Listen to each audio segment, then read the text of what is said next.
And so psychoanalysis was my main interest, my practice. It's quite popular in Italy. So I went to Hong Kong and I was interested to see how psychoanalysis was practiced in Hong Kong. And to my big surprise, when I arrived there, I find that nobody knows what is psychoanalysis. So I was really, I was quite speechless because for me it's something that I used to do every day. It's a practice, no? When you do something in your daily life, no, it becomes difficult to say what is it, no? If you have, I don't know, if you go to the gym or to yoga, if you do something every day, it becomes part of your life. Then it's even difficult to imagine what it would be without it. So when I moved to Hong Kong, I was really astonished. So my research in Hong Kong became why there is no psychoanalysis in Hong Kong, and why psychoanalysis today was one question that started from here. Why is not relevant in a place like Hong Kong? Hong Kong is a fast-paced city, so people come and go. And I was really surprised because it's difficult to engage patients in a long process. So my question really became how to engage these people, how to make them feel that there is something that they have to continue doing.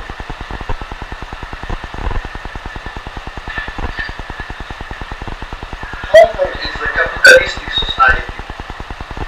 In Hong Kong you are expected to be functioning. No? In a capitalistic society there is not much room for thinking, there is not much room for making a question. You are expected to perform, you are expected to do well. So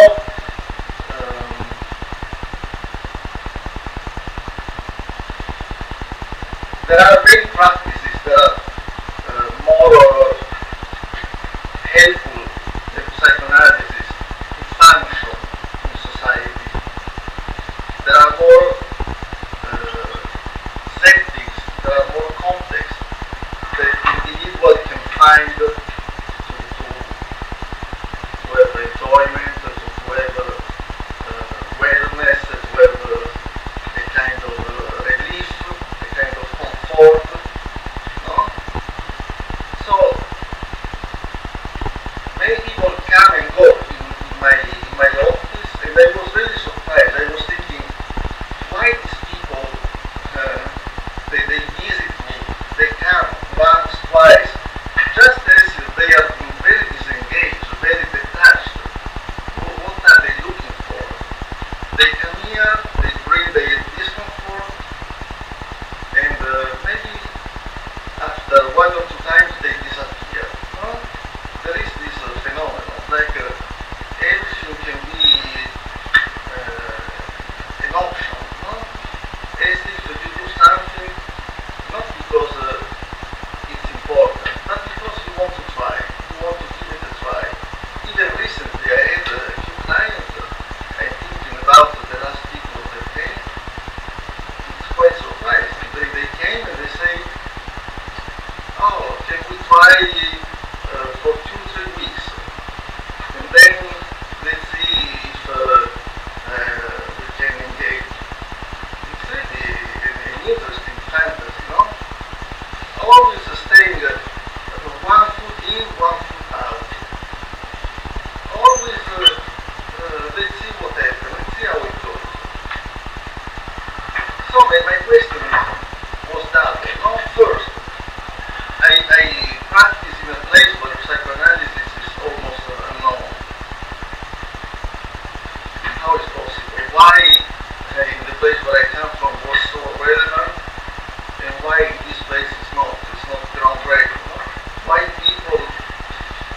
find it something meaningful, something new.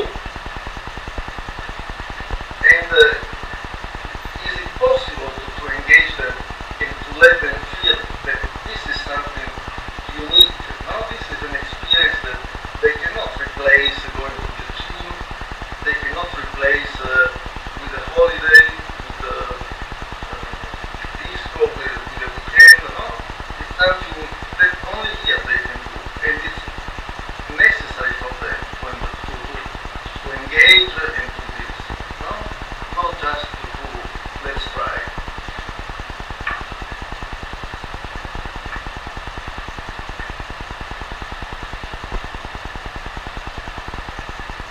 So I'm thinking about these people. Maybe I was thinking it's particular in the context where I am. No, I am in Hong Kong, very capitalistic society, very goal-oriented, very money-oriented. No, you have to succeed in a quick and short time. But I also see these people are very lost. No direction in life. They don't know. In Hong Kong, particularly, I see many expatriates. No? So people that for some reasons they left home, and so I'm also an expatriate, by the way. But among these people, you see there are some that really have no roots, no plans, no direction. No, so maybe there is something specific about this context and these people living and going, going with the flow. But really going with the flow, it means like a leaf in the wind. You can go everywhere, and tomorrow you can be in another part of the world. No direction. No? So I was thinking how psychoanalysis was started. Because maybe usually we think in terms of theory, in terms of concepts, but we should not forget that concepts and theories were born in a specific time and place. No? So they are not in a vacuum. No? It's not just a theory, how we call it today, scientific, that works out of any context. No? So psychoanalysis was born 120 years ago, more or less, in Austria, and was invented by Freud, who was a neurologist. So he was a medical doctor. No? And he was living in a society that was almost opposite the one I described, where I operate now. No? So, also this was part of my question. Freud, he was operating in a very conservative society, in a patriarchal. No? So the father, the name of the father was absolutely strong. No? It was giving a strong direction. There was a strong authoritarian imposition. There were rules that couldn't be discussed. So you can see it was a society almost opposite today. No? There was too much repression, too many prohibitions. So for Freud, the repression was first of all a sexual repression. No? It was a society that was sexually repressed. There were many taboo. So within this context, he found out, for example, that many symptoms that were presented to him. He received for example,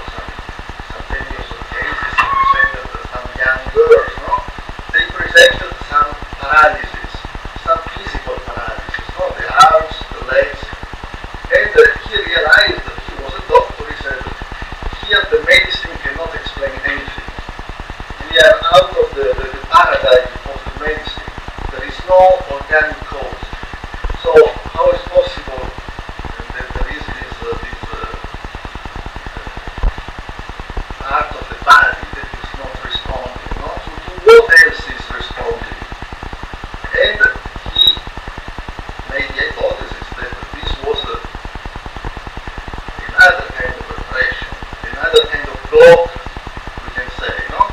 So the part of the body, the block in the body was the metaphor of some other block.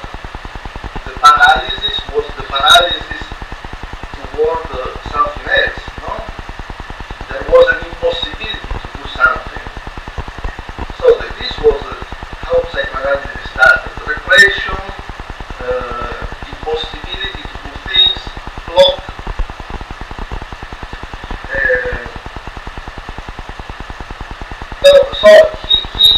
This is one of the ways he first imagined, he first considered the option, the opportunity that there was an unconscious, no? Something else beyond the will, something else that we cannot directly access, no? But we can only access indirectly, for example, through this impossibility, no? So the subject cannot do something, but this is revealing what is behind, no?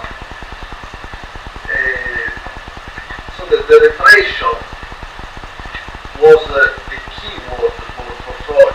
Repression is the English translation. It should be removal, but in the English language they emphasize this repression, no? Which is the idea of a force that is opposing to something, no? That is keeping down, a repression, a suppression.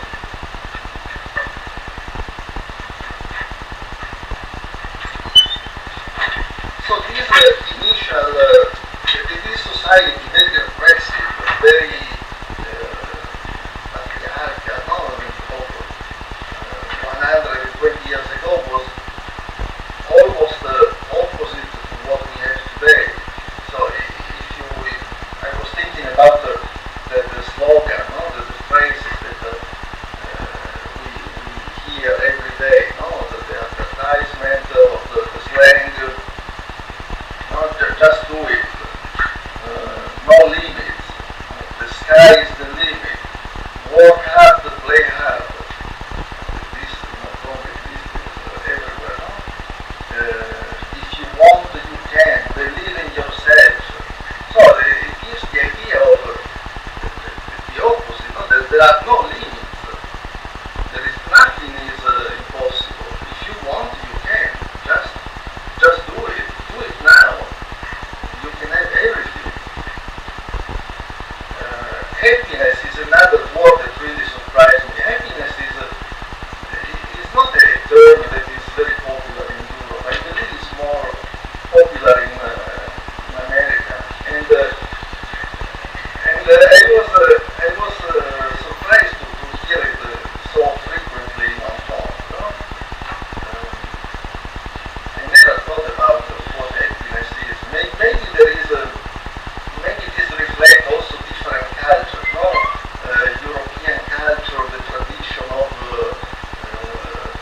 existentialism, kind of pessimism, no? Toward life,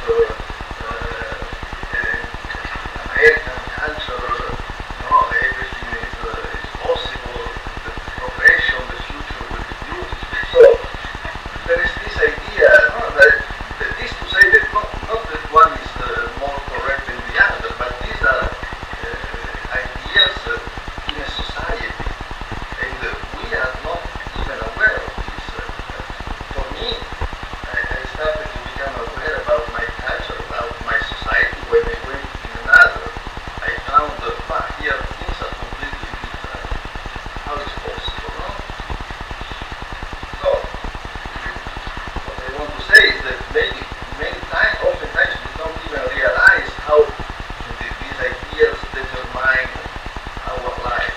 They have a very practical impact on our life. No? So happiness is this idea of an enjoyment that is not disturbed by everything. No? When I have some clients come to me and say, "Oh, I want to be happy. I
later because there are many concepts in one question. So try to. I'm not sure. By the way, you said that when the person reached this state, the problem is that this state is never reached. No? This whole happiness it remains as an idea. Something very often. That's it. It is an ideal. As such, we can say because it's an ideal, it's something that is not analyzed. It remains something that remains as an idea, so that the person continuously acts on this idea, continuously try to act. So this is an impulse, no? There is a reaction. There is always a doing. No? But I come back on this. I wanted to mention these a few words because I think they share something. No? So that they share also the certainties, answers, the universal knowledge. In this idea of comfort, of happiness, no? That there is an idea of wholeness. So you see that there is no room for thinking, there is no room for question. There is everything must be certain, everything must be clear, quick fix. No? Everything must be under control, round, we can say.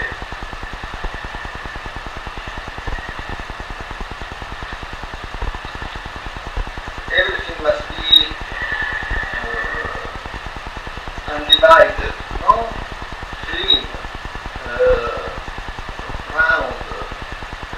There is no lack, there is no openness. No?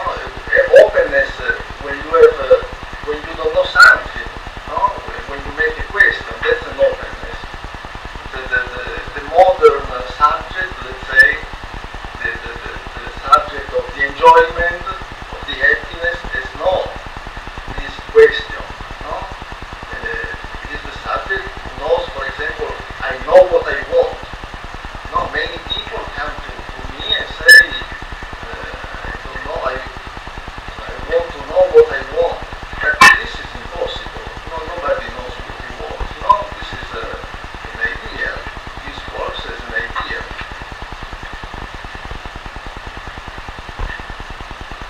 So, I found this, okay, this picture I modified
question was, okay, if I have to deal with this context, with these people, how psychoanalysis can serve the individual.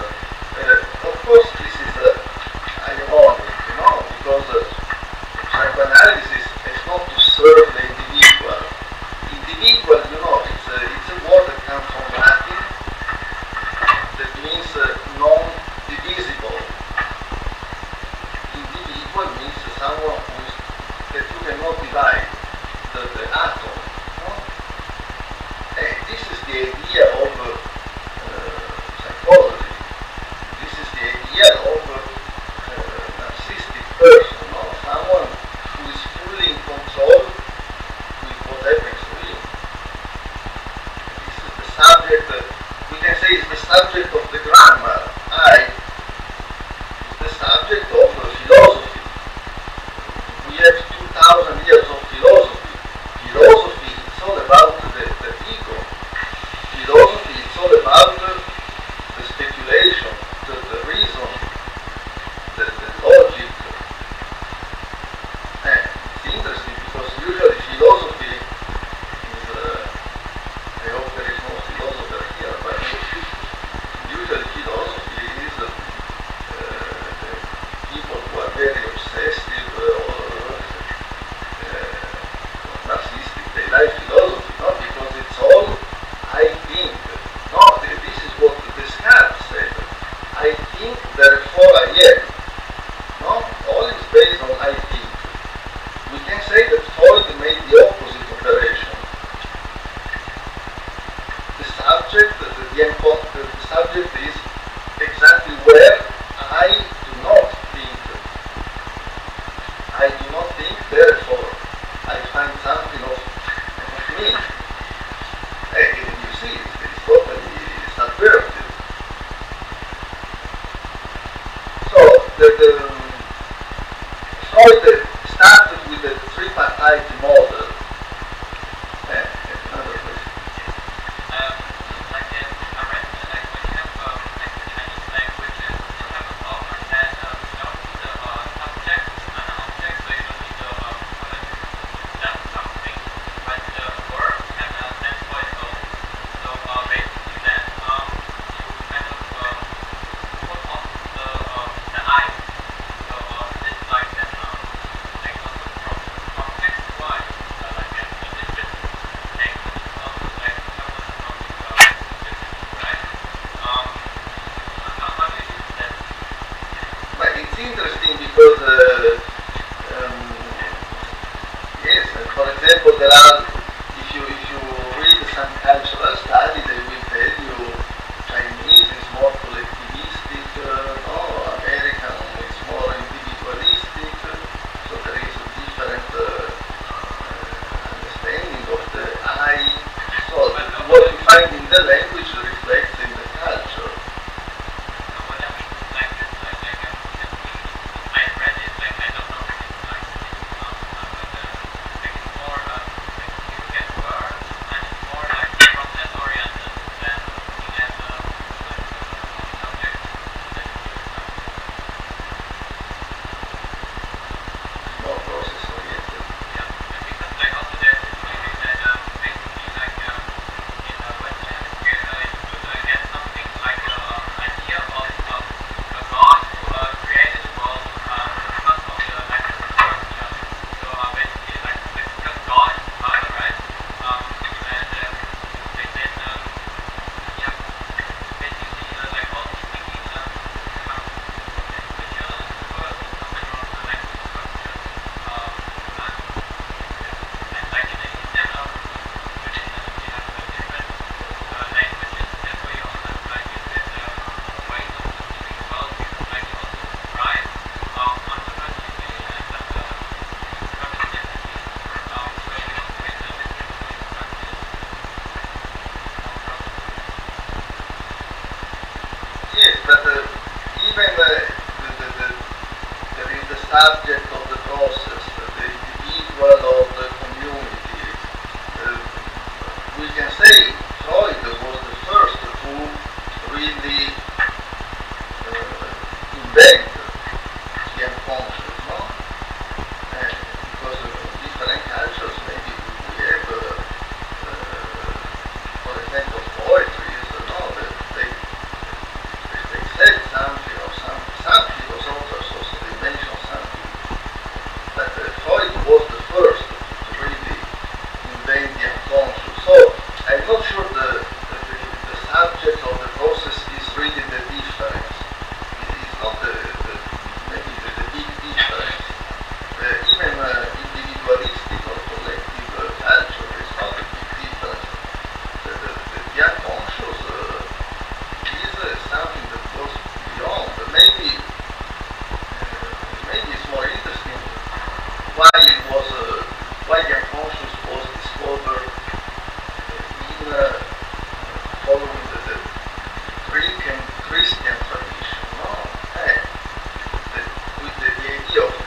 psyche that was not individualistic, no, not full.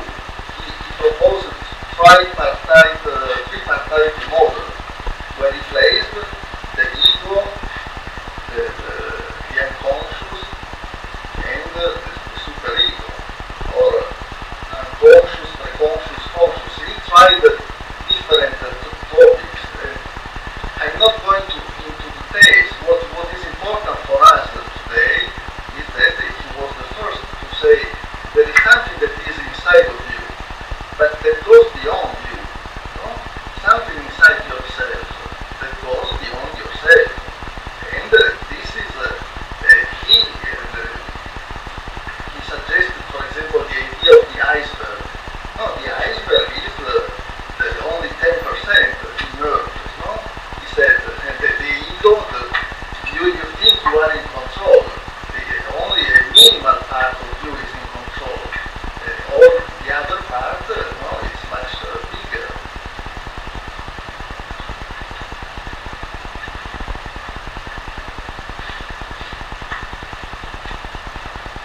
So Freud himself, he placed himself in line with, for example, Darwin. No, Darwin said that the man is not the center of the universe. No, it comes after the monkey. No, so don't believe that you are something special. No, or Copernicus, he said that the heart is not the center of the universe. Freud made something similar. The self, yourself, is not the center of the universe. Something really marginal is a product of much more. So I found that these, maybe you don't believe, but these are actual paintings. These cost a fortune. These were from some Italian painter, and he made this painting just making cats. No? So I don't really like this painting, but for purpose of this presentation, I adapted these pictures because I found this cat very representative of maybe what I was trying to say, which means there is always the idea of psychology or the individual, that we are a canvas, a blank canvas, no? Full, complete. Freud was to say, no, that there is something, there is a cat. So I found very interesting this idea of a cat, something that opens to something behind, we can say, no? And something that cannot be completed, because it seems all the effort we do as humans, when people come to see me in my office, all the effort is to kind of repair this cat, kind to make it more full, more complete. No, Freud said this is unavoidable. You cannot avoid this cat. It will take maybe different shapes. Maybe it will change. Maybe it will. But this cat is what makes each one uniqueness.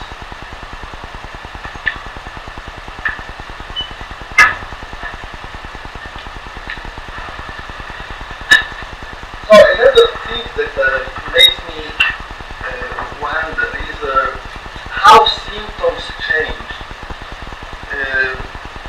In medicine also, no, there are some symptoms that are the same, no, but there are many illness, many virus. We know that virus change, no?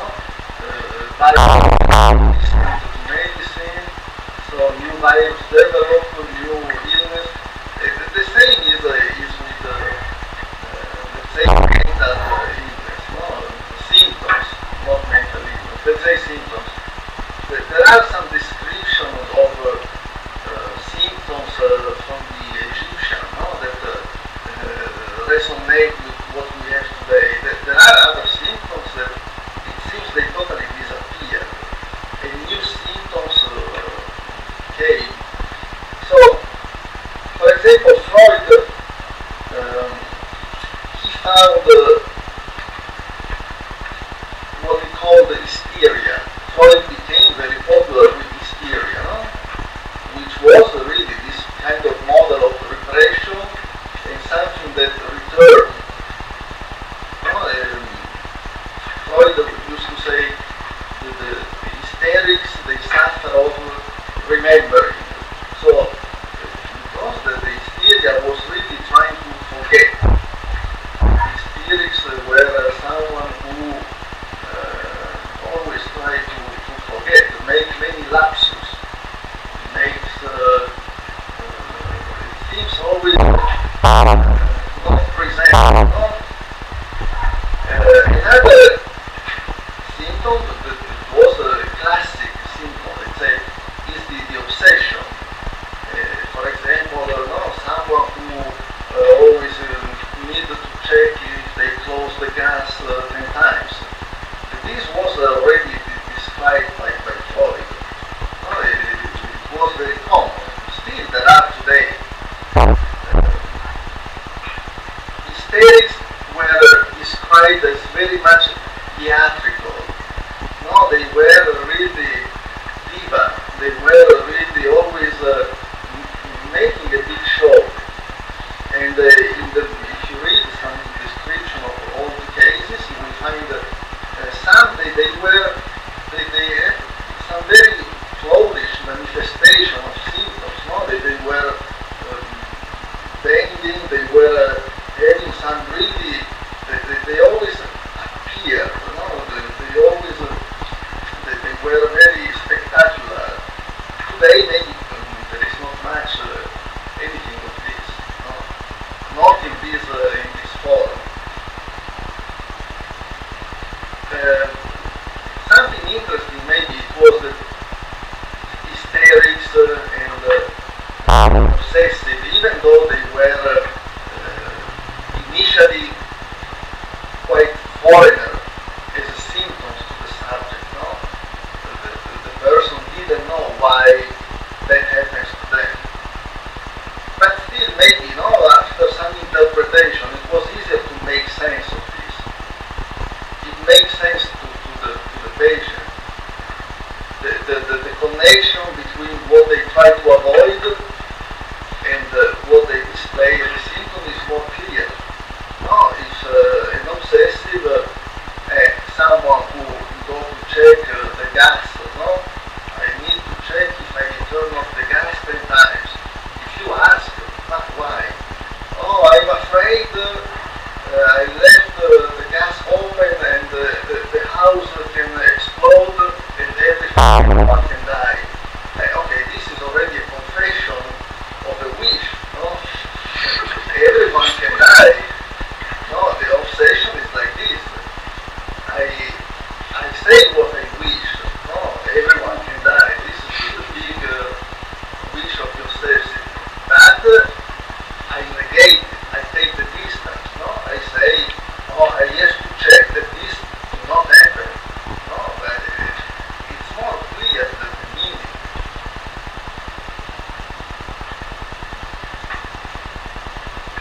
So when at the beginning of psychoanalysis, with these symptoms, psychoanalysis took also different routes. Now some people said, okay, if this is the case, if these are the symptoms, we have to help the patient to become more conscious of his symptoms. No?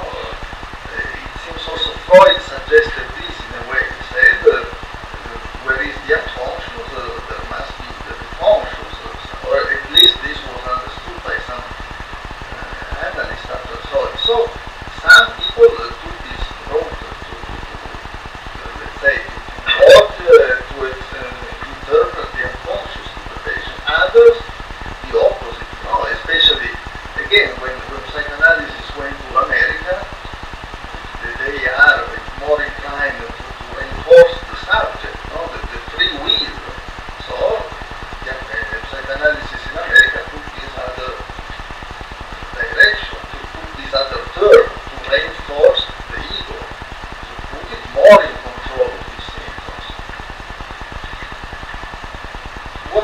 today is quite different. No?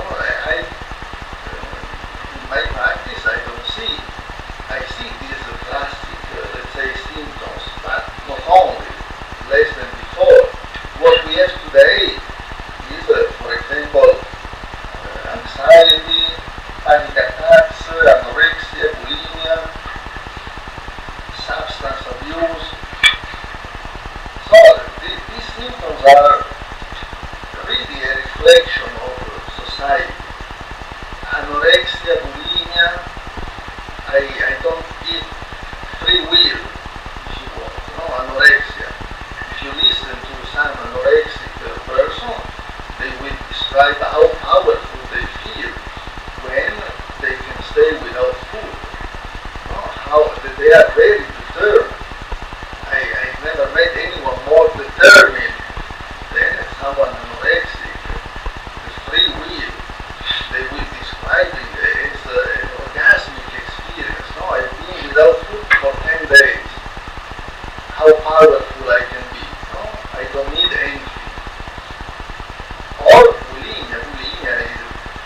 Bulimia is when anorexic is not possible. Something break down, and there is no limits, but in the other sex, no limit eating. So you see, the limits are completely gone.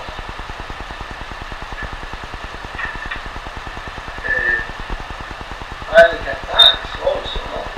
Panic attacks, it can be usually when I'm outside, no? When in a square, the space has no limits, no?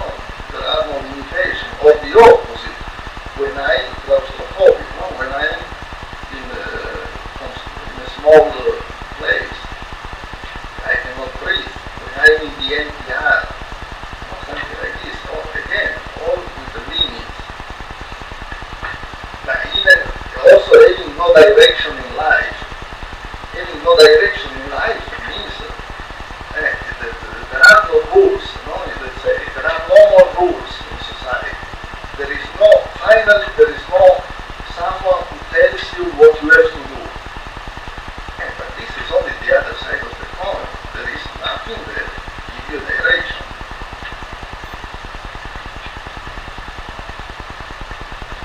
So these are, let's say, the consequence, no, of this new discourse in society. Enjoy, yes, anorexic bullying is enjoyed continuously. All is permitted. We can say that paradoxically these symptoms reveal the lack of a lack. Everything is possible. What is lacking is a lack. What is missing is that you cannot. In these symptoms, what is missing is that no, you cannot. So the first symptom, the classic symptom where something is impossible, was too much. We can say now is the reverse. And what we have with these new symptoms is that usually they make no sense for the patient. If I have someone who has panic attacks, we come and say, I have no idea, it's unpredictable, it happens all the time, it makes no sense. It's something very difficult for a person to relate to some experience. It's something that it seems completely detached. Oh, I have this. So that you understand also why maybe people want some medication. No? And it's difficult. It doesn't cross their mind that it can be related to their story. Oh, I have this, I don't know. Or they have some simplistic explanation. No, it's a stressful life. Oh, it doesn't mean anything. So it's more difficult, to engage this person and to say, look, maybe it has to do with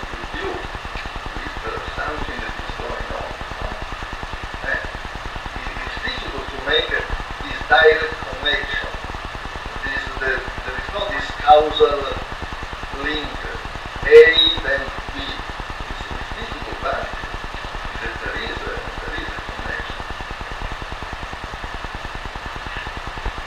But you understand also that if someone shows this symptom, if someone shows this lack of direction, precisely it's difficult to say, hey, look, it's important for you to come here and engage in this process. That seems totally unstructured.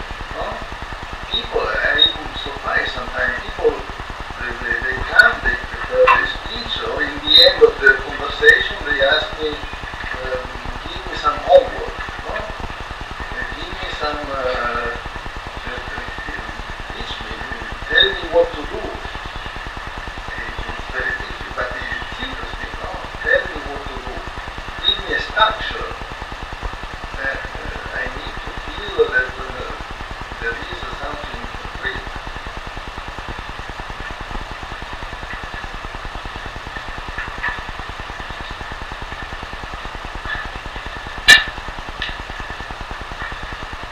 So, there are many stereotypes about psychoanalysis. No? Usually, psychoanalysis is attacked by many people. I don't know why all people agree against psychoanalysis. It is power to catalyze any kind of criticism. So I'm used to hear this critics. But still, I find after practicing, after having some academic experience, I find that the new of psychoanalysis is still something different than any other practices. Personally, I find that all the other techniques and practices are even pre-Freudian. No, they didn't understand, they still didn't discover the unconscious. I find it quite surprising. So, even psychoanalysis was one of the first. I find it more advanced than others. These critics, maybe we can address it singular, you know, because, for example, it has gone out of fashion. Yes, psychoanalysis was let's say the first, no, it's paradox, because psychoanalysis was the first psychotherapy, and then it became one of the psychotherapies, no? It was the reverse, no? But first of all, it has gone out of fashion. It's not a matter of fashion, no? It's not something that changes with every year, no? It's important that psychoanalysis, let's say, comes to a new state because the symptoms changes, because there are changes in society. But I find when I read other authors from other organizations, I find that they are still referring to psychoanalysis paradoxically, you know, so that it's still influential to other organizations. Psychoanalysis is not very effective. There is a big debate, you know, about the efficacy of psychoanalysis, as if all was about the symptoms removal. But the problem is, the point is not to remove the symptom. The point is everything that is behind the symptom. No? So, it's not of big interest to remove a symptom. If there is a symptom, there is maybe something that is needed to investigate. No? It means something. So, we cannot reduce the practice to removing the symptoms only.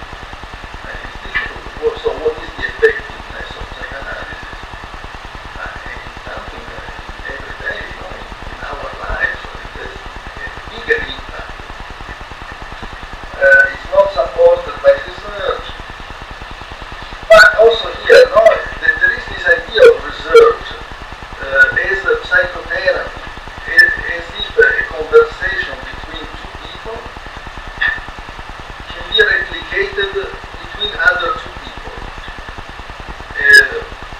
Psychoanalysis is about a conversation between two singularities, we can say. What happens in that conversation, cannot be manualized, cannot be standardized. No, it's like you want to manualize the friendship. No, but even a job interview. No, the other day there was this patient who was saying, "Oh, I have a job interview, and this teacher told me what to say in the job interview, how to present, what question to make, to show that I'm interested." All these ideas of how to manage the conversation. This is ridiculous, no? Because if you have this script in mind, then you go there, it sounds maybe totally fake, no? It sounds, it's something that if you don't feel it, it makes no sense. Psychoanalysis is too costly. This is not true. I can tell you. But again, no, what is the cost? What is the cost of, what is the price to pay, you can say? The price to pay, and what is the cost of a symptom? Yes, psychoanalysis at the beginning was very much elitarian. No, it was managed, it was practiced by an elite of people, a cultural elite. No, I believe that psychoanalysis must be something not just for someone, not for the street. No, psychoanalysis must be for everyone. So I know many analysts who also do this term and practice for the people, but we have to ask what is the cost. I have some people who comes to see me and they immediately ask for a discount. A discount. I can tell you, it's not a matter of price. Those people after 2 times they will not continue. They will not continue because if there is a discount, they are not investing. No? So what is the cost of a therapy? What is the cost of engaging in a therapy? It's not quantify. No? If someone asks for a discount, we can think maybe it's not really investing too much. I have other people who come because they have an insurance. Again, I can tell you, those people will come a few times and they will stop. They don't pay. The insurance pays. They are not engaged most of the times. And if they come, they will not bother. They will not do much. No, so you see, what is the cost of being in analysis? No? What is the really kind of engagement? Psychoanalysis is too difficult to learn. Psychoanalysis is a practice. Again, it's something that you don't really learn by training. You learn by doing. No? As a psychoanalyst are required to be in analysis first. That's the most important thing to learn psychoanalysis, because it's really something different. No? It has to do with the unconscious. It's something you have to feel, to experience. You have to go through. No? It's like, there are many activities also that you have to experience. You cannot just, it's like a language, we can say. No? Imagine you want to study Japanese and you never speak it. You only study the grammar. You can study 10 years, you will never learn, right? You have to speak, you have to experience that language. And you have to go through the voice, the experience of speaking. Something will remain, we can say. Psychoanalysis is not applicable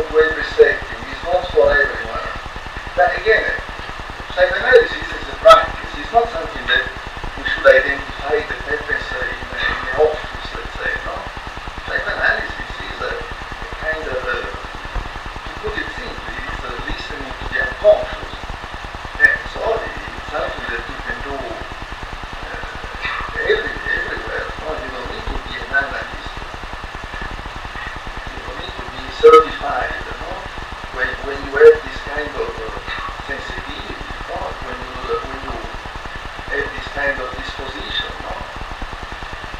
you do it everywhere. So this is if we want to address this criticism one by one. But I was also thinking, usually reflect a kind of representation, a kind of idea, a kind of phantasm, a kind of fantasy we have about psychotherapy, for example. So I was reading these stereotypes, these criticisms. There is really, I think, a divide between the moment of the therapy and the life. For example, when they say it takes too long time, therapy, and then in the end we start living. We have to go 5 years, 10 years in therapy, and then when we are done, finally we start life. No, but this is ridiculous. There is not this divide between when I'm in therapy and when I mean, maybe there is for psychotherapy. In psychoanalysis, no. Life is part of the analysis, and analysis should become part of life. It's not something that you need to be ready to go out. You go out and then you will find ready at some point. Or therapy is applicable. This is the medical version of psychotherapy. The medical version, the clinic is the patient lay down on the bed, and the medical doctor operate on the body. Better if under anesthesia so it doesn't talk. But this is not the idea of psychoanalysis we can have. Someone that operates on a dead body. Someone who comes there and psychoanalysis, the person needs to be at work. He needs to talk, to try, to say.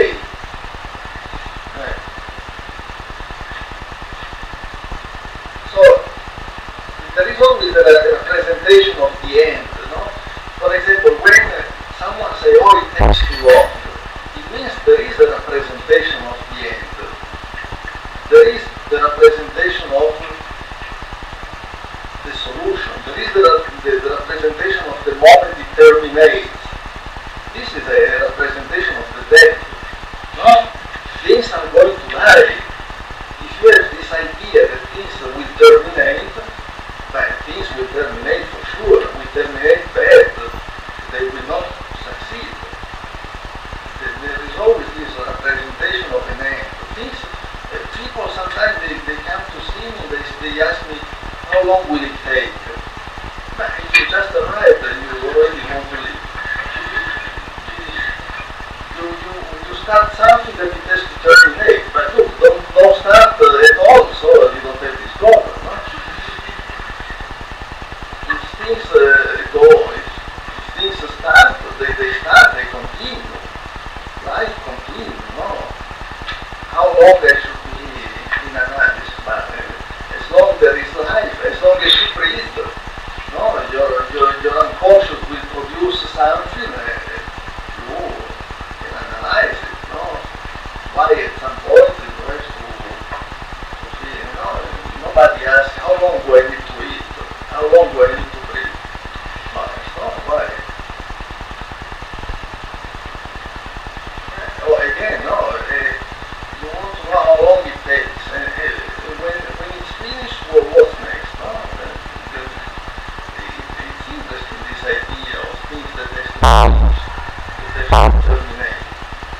But with this idea of things that are going to finish, usually it's not very upside.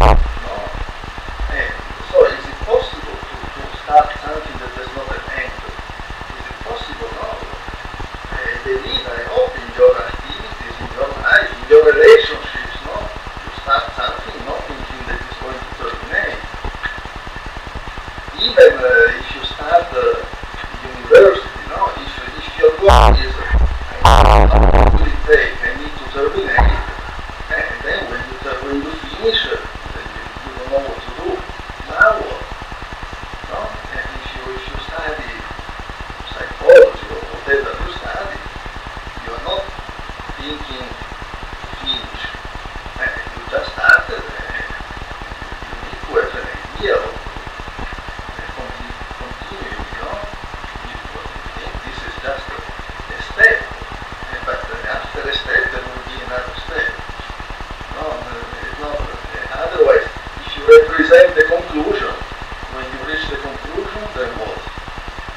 how psychoanalysis operates.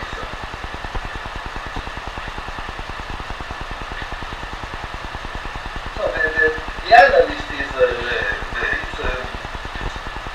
everything starts a little bit in fiction, no? In a therapy or in a psychoanalysis, because usually there is someone who has a problem and go to a psychoanalyst who meets for the first time and expect some answer. This is really interesting, no? You live all your life and you go to someone to see for the first time and you expect some answers. And many people give answers. If you want to have answers, you ask your friend, you ask the medical doctor, you ask your grandma, you ask your neighbor. Everyone will give you an answer. It's so easy to give answers, no? So psychoanalysis is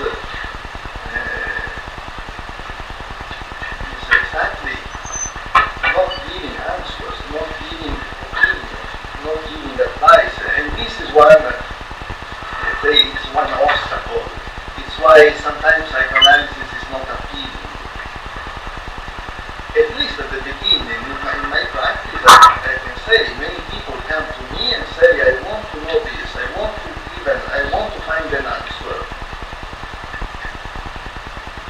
Every answer will be a lie, will be wrong. Every answer is every statement we do works by negating another statement. No? If I say this is it, I'm excluding all the other possibilities. No?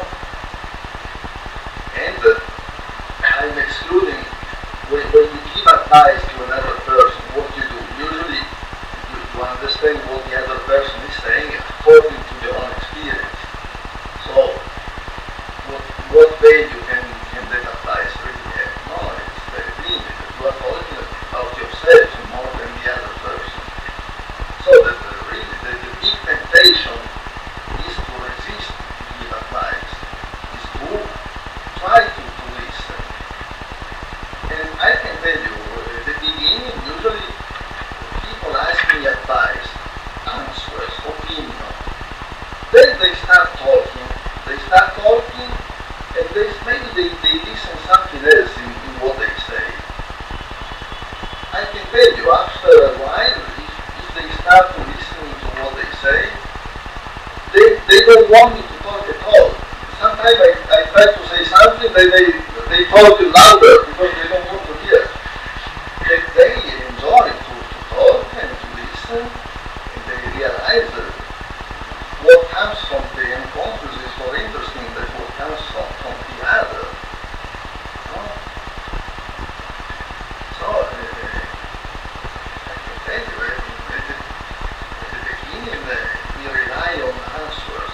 Then, maybe not so much. Maybe we realize that every answer is just it's wrong. So it's more important to talk. It's more important to continue.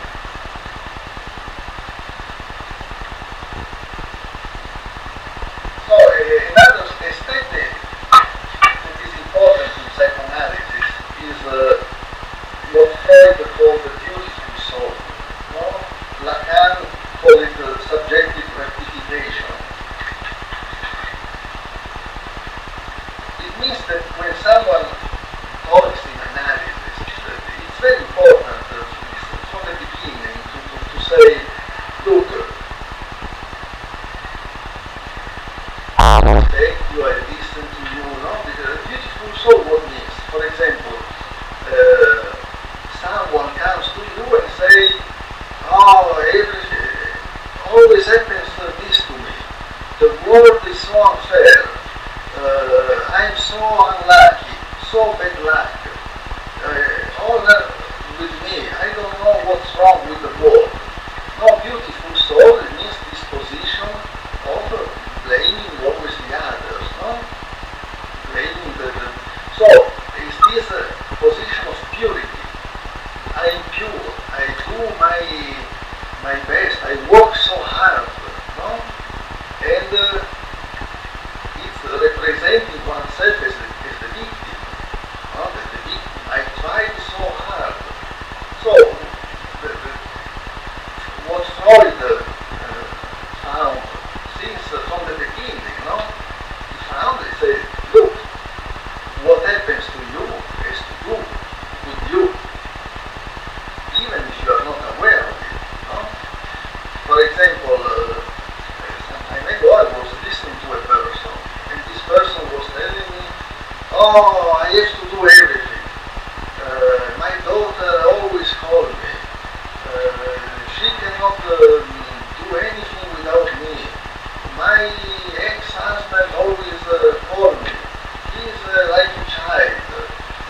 then my colleagues, they always rely on me. No, on this continuous complaining.